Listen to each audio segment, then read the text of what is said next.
Royals Kannada prime ನ್ಯೂಸ್ಗೆ ಸ್ವಾಗತ. ನಾನು ರಮ್ಯಾ. ರಾಯಲ್ಸ್ ಕನ್ನಡ ವೀಕ್ಷಕರಿಗೆ ಯುಗಾದಿ ಹಬ್ಬದ ಹಾರ್ದಿಕ ಶುಭಾಶಯಗಳು. ಇಂದಿನ ಮುಖ್ಯಾಂಶಗಳು. ಅಕಾಲಿಕ ಮಳೆಗೆ ದೊಡ್ಡಬಳ್ಳಾಪುರದಲ್ಲಿ ಅಪಾರ ನಷ್ಟ. ನೆಲಕ್ಕುರುಳಿದ ಅಡಿಕೆ ಮರಗಳು, ವಿದ್ಯುತ್ ಕಂಬಗಳು, ರೈತರು ಬೆಳೆದಿದ್ದ ಅಡಿಕೆ ಮರಗಳು ಉರುಳಿಬಿದ್ದು ಅಪಾರ ನಷ್ಟ. ಶ್ರೀ ರೇಣುಕಾ ಯಲ್ಲಮ್ಮ ಹೂವಿನ ಕರಗಕ್ಕೆ ವಿದ್ಯುಕ್ತ ಚಾಲನೆ. ಶಿಡ್ಲಘಟ್ಟ ಧ್ವಜಾರೋಹಣ ಕಾರ್ಯಕ್ರಮ ನೆರವೇರಿಸಿದ ಭಕ್ತಾದಿಗಳು. ಶಿಡ್ಲಘಟ್ಟ ನಗರದಲ್ಲಿ ನಡೆಯುವ ಯಲ್ಲಮ್ಮ ದೇವಿ ಕರಗ. ಬಾಗೇಪಲ್ಲಿ ಪತ್ರಕರ್ತರ ಸಂಘದಲ್ಲಿ ಯುಗಾದಿ ಆಚರಣೆ. ಬೇವು ಬೆಲ್ಲ ಸವಿದು ಕಹಿ ನೆನಪು ಮರೆಯಾಗಲಿ ಎಂದ ಅಧ್ಯಕ್ಷ ಡಿಎನ್ಕೆ. ಎಲ್ಲರ ಬಾಳಲ್ಲಿ ಹೊಸ ಭರವಸೆ ಮೂಡಲಿ ಎಂದು ಹಾರೈಕೆ. ವಾರ್ತೆಗಳ ವಿವರ. ದೊಡ್ಡಬಳ್ಳಾಪುರ ಸುತ್ತಮುತ್ತ ನಿನ್ನೆ ತಡರಾತ್ರಿ ಧಾರಾಕಾರ ಮಳೆಯಾಗಿದ್ದು, ಮಳೆಯಿಂದಾಗಿ ಮರಗಳು ಮತ್ತು ವಿದ್ಯುತ್ ಕಂಬಗಳು ನೆಲಕ್ಕುರುಳಿವೆ. ಜೊತೆಗೆ ರೈತರ ಜಮೀನಿನಲ್ಲಿ ಬೆಳೆದಿದ್ದ ಅಡಿಕೆ ಮರಗಳು ನೆಲ ಕಚ್ಚಿರುವುದು ರೈತರಿಗೆ ತೀವ್ರ ಆತಂಕ ಮೂಡಿಸಿದೆ.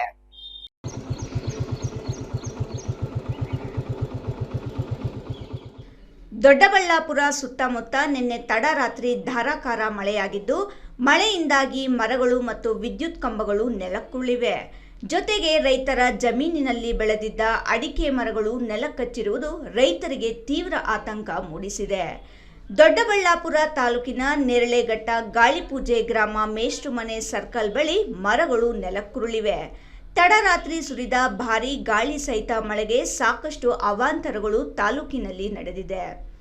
ರಾತ್ರಿಯಿಂದ ಗ್ರಾಮಗಳಲ್ಲಿ ವಿದ್ಯುತ್ ಪೂರೈಕೆ ಸ್ಥಗಿತವಾಗಿದ್ದು, ನೆಲಕ್ಕುರುಳಿದ ಅಡಿಕೆ ಮರಗಳಿಂದ ರೈತರಿಗೆ ಸಂಕಷ್ಟ ಎದುರಾಗಿದೆ. ಕಷ್ಟಪಟ್ಟು ವರ್ಷಗಳಿಂದ ಬೆಳೆದಿದ್ದ ಅಡಿಕೆ ಸೇರಿದಂತೆ ಹಲವು ಬೆಳೆಗಳು ಮಳೆಯಿಂದಾಗಿ ನಾಶವಾಗಿದೆ. ವಿದ್ಯುತ್ ಕಂಬಗಳು ಮುರಿದು ಬಿದ್ದ ಕಾರಣ ಕೆಲ ಶೀಟ್ ಮನೆಗಳಿಗೂ ಹಾನಿಯಾಗಿದೆ. ಅದೃಷ್ಟವಶಾತ್ ಯಾವುದೇ ಪ್ರಾಣಾಪಾಯ ಸಂಭವಿಸಿಲ್ಲ.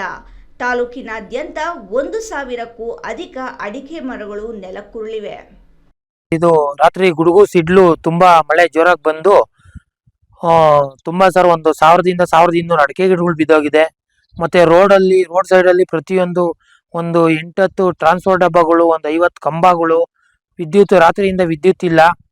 ಗುಡುಗು ಸಿಡ್ಲು ತುಂಬಾ ಭಾರಿ ಮಳೆ ಸರ್. ಮತ್ತೆ ಕಾಂಪೌಂಡ್ಗಳು, ಸೆಡ್ಡು ಎಲ್ಲ ನೋಡಿ, ಇಲ್ಲೆಲ್ಲ ಸೆಡ್ ಇದೆ. ಮರಗಳು, ಸಿಲ್ವರ್ ಮರ, ಪ್ರತಿಯೊಂದು ತುಂಬಾ ನಷ್ಟ ಆಗಿದೆ ಸರ್. ಸರ್, ಈ ಫಾರ್ಮ್ ಹೌಸ್ ಅಲ್ಲಿ ತೋಟದಲ್ಲಿ ಸೆಡ್ ಮಾಡಿದ್ರು. ಆ ಸೆಡ್ ಸರ್ 25 ಅಡಿ ಅಗಲ, 80 ಅಡಿ ಉದ್ದ ಇತ್ತು. ಟೋಟಲ್ ಸೆಡ್ಡೆ ಕಿತ್ಕೊಂಡ್ಬಂದೆಲ್ಲ ಮರದಲ್ಲಿ, ರೋಡಲ್ಲೆಲ್ಲ ಸೀಟ್ಗಳು, ಅಂಗಲ್ಗಳು ಬಿದ್ದಿದೆ. ಊರಲ್ಲಿ ಒಂದು ಮನೆ, ಬಡವ್ರದ್ದು ಒಂದು ಮನೆ ಬಿದ್ದೋಗಿದೆ. ತುಂಬಾ ಜನದ್ದು ಮನೆ ಮುಂದೆ ಆಂಗಲ್ಗಳು ಅದು ಇದೆಲ್ಲ ಬೆಂಡಾಗಿದೆ. ಮತ್ತೆ ಕರೆಂಟ್ ಸಮಸ್ಯೆ, ತುಂಬಾ ಸಮಸ್ಯೆ ಆಗಿದೆ ಕರೆಂಟು. ಅಡಿಕೆ ಗಿಡ 1,000ದಿಂದ 1,200 ಸರ್. ನೇರಳೆಘಟ್ಟ ಗಾಳಿಪೂಜೆ ಭಾಗದಲ್ಲಿ 1,000ದಿಂದ 1,200 ಮರ. ಎಲ್ಲ 25-30 ವರ್ಷದ್ದು ದೊಡ್ಡ ಮರಗಳು, ಫಸಲು ಬಂದಿರೋ ಮರಗಳೇ, ಬೆಲೆ ಬಾಳೋ ಅಂತ ಮರಗಳೇ ಬಿದ್ದೋಗಿದಾವ್ ಸರ್. ಎಲ್ಲ ಸಾಕಷ್ಟು ನಷ್ಟ ಆಗಿದೆ. ಯುಗಾದಿ ಸಂತೋಷ ಇಲ್ದಿರೋ ದುಃಖದ ಯುಗಾದಿ ತರ ಆಗಿದೆ ಸರ್ ಈ ಸಾರಿ. ಯಾವತ್ತೂ ಈ ತರ ಆಗಿರ್ಲಿಲ್ಲ. ಬೇಸಿಗೆ ಕಾಲದಲ್ಲಿ ಬಂದು ಪ್ರಕೃತಿ ವಿಕೋಪದಿಂದ ಯುಗಾದಿ ಹಬ್ಬದಲ್ಲಿ ಸಂತೋಷ ಇಲ್ದಿರ ದುಃಖ ಆಗೋ ತರ ಪಡೋ ತರ ರೈತರುಗಳಿಗೆ ಸಂಕಷ್ಟ ಬಂದಿದೆ ಸರ್. ಶಿಡ್ಲಘಟ್ಟ ತಾಲೂಕಿನ ಐತಿಹಾಸಿಕ ರೇಷ್ಮೆ ನಗರದ ಕೆಕೆಪೇಟೆಯಲ್ಲಿ ನೆಲೆಸಿರುವ ಶ್ರೀ ರೇಣುಕಾ ಯಲ್ಲಮ್ಮ ದೇವಿಯ ಹೂವಿನ ಕರಗ ಮಹೋತ್ಸವಕ್ಕೆ ಸಂಪ್ರದಾಯದಂತೆ ಧ್ವಜಾರೋಹಣ ಕಾರ್ಯಕ್ರಮ ನೆರವೇರಿಸಿ ವಿದ್ಯುಕ್ತವಾಗಿ ಚಾಲನೆ ನೀಡಿದರು.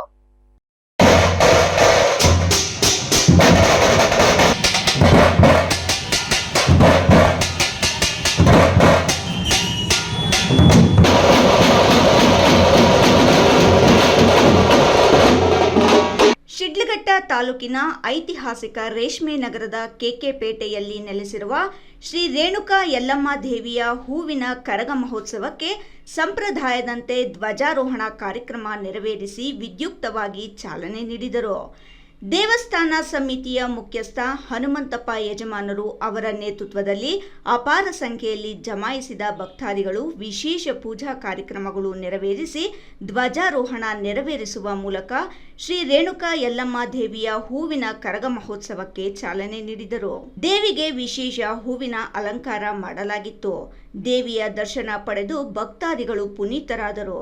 ಮಹಾಮಂಗಳಾರತಿ, ವಿಶೇಷ ಪೂಜೆ ಕಾರ್ಯಕ್ರಮದ ನಂತರ ಬಂದಿದ್ದ ಭಕ್ತಾದಿಗಳಿಗೆ ಪ್ರಸಾದವನ್ನು ವಿತರಿಸಲಾಯಿತು.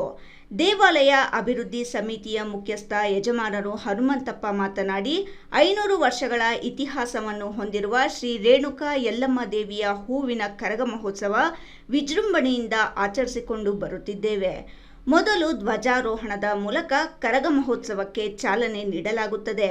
ನಂತರ ಹಸಿ ಕರಗ, ದೀಪೋತ್ಸವ, ಗೋವು ಪೂಜೆ, ನಂತರ ಹೂವಿನ ಕರಗ ಮಹೋತ್ಸವ ಮಾರ್ಚ್ 21ರಂದು ನಡೆಯಲಿದ್ದು ಸುಮಾರು 15,000ಕ್ಕೂ ಅಧಿಕ ಭಕ್ತಾದಿಗಳು ಭಾಗವಹಿಸುವ ನಿರೀಕ್ಷೆ ಇದೆ ಎಂದರು. ಶ್ರೀ ರೇಣುಕಾ ಯಲ್ಲಮ್ಮ ದೇವಾಲಯವು ಉಗಾದಿ ಹಬ್ಬದ ದಿವಸ ಇವತ್ತಿನಿಂದ ಶ್ರೀ ಧ್ವಜಾರೋಹಣದಿಂದ ಪ್ರಾರಂಭ ಆಗ್ತದೆ. ನಮ್ಮ ಕಾರ್ಯಕ್ರಮಗಳು ಧ್ವಜಾರೋಹಣ, ಹಸೆ ಕರಗ, ಹೂವಿನ ಕರಗ ಮತ್ತು ದೀಪಗಳು, ಗಾವು ಪೂಜೆ ಅಥವಾ ಕಾರ್ಯಕ್ರಮಗಳೆಲ್ಲ ಪ್ರಾರಂಭದಿಂದ ವಿಜೃಂಭಣೆಯಿಂದ ನಡೆಸ್ಕೊಂಡು ಬರ್ತಾ ಇದ್ದೀವಿ. ಸನಾತನ ಕಾಲದಿಂದ 500 ವರ್ಷದ ಇತಿಹಾಸ ಇದು. ಶ್ರೀ ರೇಣುಕಾ ಯಲ್ಲಮ್ಮ ದೇವಾಲಯವು ಈಗ ನಮ್ಮ ನೇತೃತ್ವದಲ್ಲಿ ನಡೆಸಿಕೊಂಡು ಈ ಕಾರ್ಯಕ್ರಮಗಳು ಬರ್ತಾ ಇದ್ದೇವೆ. ಬಹಳ ವಿಜೃಂಭಣೆಯಿಂದ ಕರಗದ 21ನೇ ತಾರೀಕು ಕರಗ ಮಹೋತ್ಸವ, ಹಸೆ ಕರಗ ಮಹೋತ್ಸವವು 19 ಹಸೆ ಕರಗ ಮಹೋತ್ಸವವು, 21ನೇ ತಾರೀಕು ಹೂವಿನ ಕರಗ ಮತ್ತು ಪಲ್ಲಕ್ಕಿಗಳು ವಿಜೃಂಭಣೆಯಿಂದ ನಡೆಯಲಾಗಿರುತ್ತದೆ. ವಿದ್ಯುತ್ ದೀಪ ಅಲಂಕಾರ, ಅನ್ನ ಸಂತರ್ಪಣೆಗಳು, ಆರ್ಕೆಸ್ಟ್ರಾಗಳನ್ನು ಶ್ರೀ ರೇಣುಕಾ ಯಲ್ಲಮ್ಮ ಪ್ರವೃತ್ತ ಪ್ರತಿಯೊಂದು ನಡ್ಕೊಂಡು ಚೆನ್ನಾಗಿ ಬರ್ತಾ ಇದೆ. ಶಿಡ್ಲಘಟ್ಟ ತಾಲೂಕು ವನ್ನಿಕುಲ ಕ್ಷತ್ರಿಯ ಜನಾಂಗದ ಕಾರ್ಯದರ್ಶಿ ಪ್ರದೀಪ್ ದೀಪು ಮಾತನಾಡಿ, ಯುಗಾದಿ ದಿನದಂದು ಶ್ರೀ ರೇಣುಕಾ ಯಲ್ಲಮ್ಮ ದೇವಿಯ ಕರಗ ಮಹೋತ್ಸವಕ್ಕೆ ಹಲವು ವರ್ಷಗಳಿಂದ ಚಾಲನೆ ನೀಡುತ್ತಾ ಬಂದಿದ್ದೇವೆ. ಇವತ್ತು ವಿಶೇಷ ಪೂಜಾ ಕಾರ್ಯಕ್ರಮವನ್ನು ನೆರವೇರಿಸಿ ವಿದ್ಯುಕ್ತವಾಗಿ ಕರಗ ಮಹೋತ್ಸವಕ್ಕೆ ಚಾಲನೆ ನೀಡಲಾಗಿದೆ. ಮಾರ್ಚ್ 21ರ ನಡೆಯುವ ಹೂವಿನ ಕರಗ ಮಹೋತ್ಸವಕ್ಕೆ ಹೆಚ್ಚಿನ ಸಂಖ್ಯೆಯಲ್ಲಿ ಭಕ್ತಾದಿಗಳು ಭಾಗವಹಿಸಬೇಕೆಂದು ಮನವಿ ಮಾಡಿದರು. ಎಫ್ ಭಾಷಾ, ರಾಯಲ್ಸ್ ಕನ್ನಡ, ಶಿಡ್ಲಘಟ್ಟ.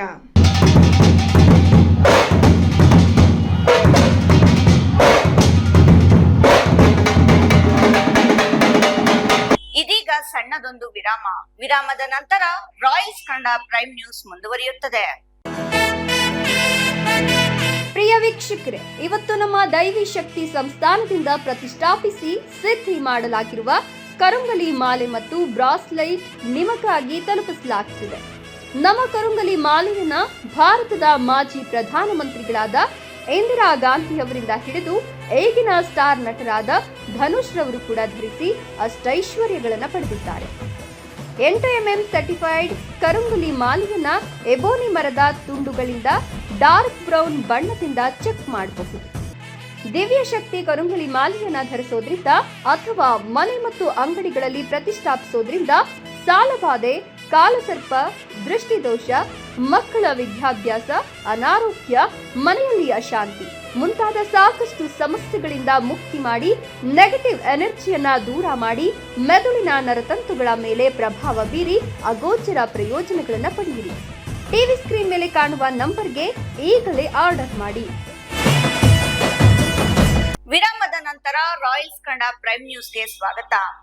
ಬೇವು ಬೆಲ್ಲ ಸವಿಯುತ್ತ ಕಹಿ ನೆನಪು ಮರೆಯಾಗಲಿ, ಸಿಹಿ ನೆನಪು ಚಿರವಾಗಲಿ ಹಾಗೂ ಹೊಸ ವರ್ಷ ಎಲ್ಲರ ಬಾಳಲ್ಲಿ ಹೊಸ ಭರವಸೆ ಮೂಡಲಿ ಹಾಗೂ ಸಿಹಿ ಮತ್ತು ಕಹಿಯನ್ನು ಸಮಾನವಾಗಿ ಸ್ವೀಕರಿಸಬೇಕು ಎಂಬುವುದೇ ಚಂದ್ರಮಾನಿ ಯುಗಾದಿ ಹಬ್ಬದ ಮಹತ್ವ ಎಂದು ಕಾರ್ಯನಿರತ ಪತ್ರಕರ್ತರ ಸಂಘದ ಅಧ್ಯಕ್ಷ DN ಕೃಷ್ಣಾರೆಡ್ಡಿ ಹೇಳಿದರು.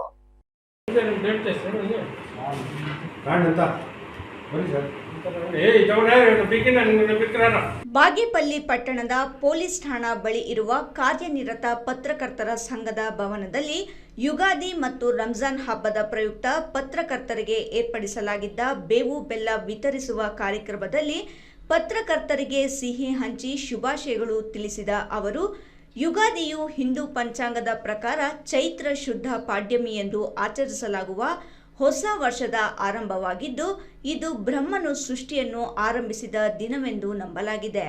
ಹೊಸ ಚಿಗುರು, ವಸಂತ ಋತುವಿನ ಆಗಮನ ಮತ್ತು ಜೀವನದ ಏರಿಳಿತಗಳನ್ನು ಬೇವು ಬೆಲ್ಲ ಸಮನಾಗಿ ಸ್ವೀಕರಿಸುವ ಸಂದೇಶ ಸಾರುವ ಈ ಹಬ್ಬವು ಹೊಸ ಆಶಯ, ಸಮೃದ್ಧಿ ಮತ್ತು ಸಾಂಸ್ಕೃತಿಕ ಪರಂಪರೆಯ ಸಂಕೇತವಾಗಿದೆ. ಹಾಗೂ ಯುಗಾದಿಯು ಕೇವಲ ಹಬ್ಬವಲ್ಲ, ಹಳೆಯ ಕಹಿ ನೆನಪುಗಳನ್ನು ಮರೆತು ಹೊಸ ಭರವಸೆಯೊಂದಿಗೆ ಬದುಕನ್ನು ಆರಂಭಿಸುವ ಹಬ್ಬವಾಗಿದೆ ಎಂದರು. ಸುಬ್ಬು, ರಾಯಲ್ಸ್ ಕನ್ನಡ, ಭಾಗ್ಯನಗರ. ಶಿಡ್ಲಘಟ್ಟ ವಿಧಾನಸಭಾ ಕ್ಷೇತ್ರದ ಭಾರತೀಯ ಜನತಾ ಪಾರ್ಟಿಯ ಬೂತ್ ಮಟ್ಟದ ಕಾರ್ಯಕರ್ತರಿಗೆ ನೂತನ ಸಂವತ್ಸರ ಯುಗಾದಿ ಹಬ್ಬದ ಅಂಗವಾಗಿ ದಿನಸಿ ಕಿಟ್ ವಿತರಣೆ ಸಮಾರಂಭವನ್ನು ಶಿಡ್ಲಘಟ್ಟ ನಗರದ ಬಿಜೆಪಿ ಸೇವಾ ಸೌಧ ಕೆರೆಯಲ್ಲಿ ಹಮ್ಮಿಕೊಳ್ಳಲಾಗಿತ್ತು.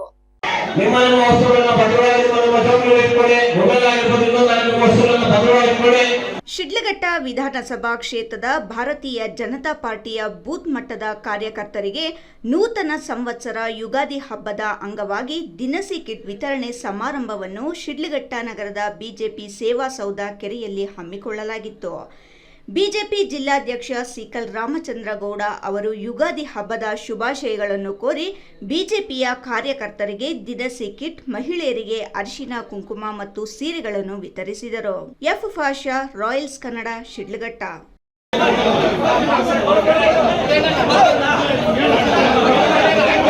ಇದೀಗ ಮತ್ತೊಮ್ಮೆ ಹೆಡ್ಲೈನ್ಸ್. ಅಕಾಲಿಕ ಮಳೆಗೆ ದೊಡ್ಡಬಳ್ಳಾಪುರದಲ್ಲಿ ಅಪಾರ ನಷ್ಟ.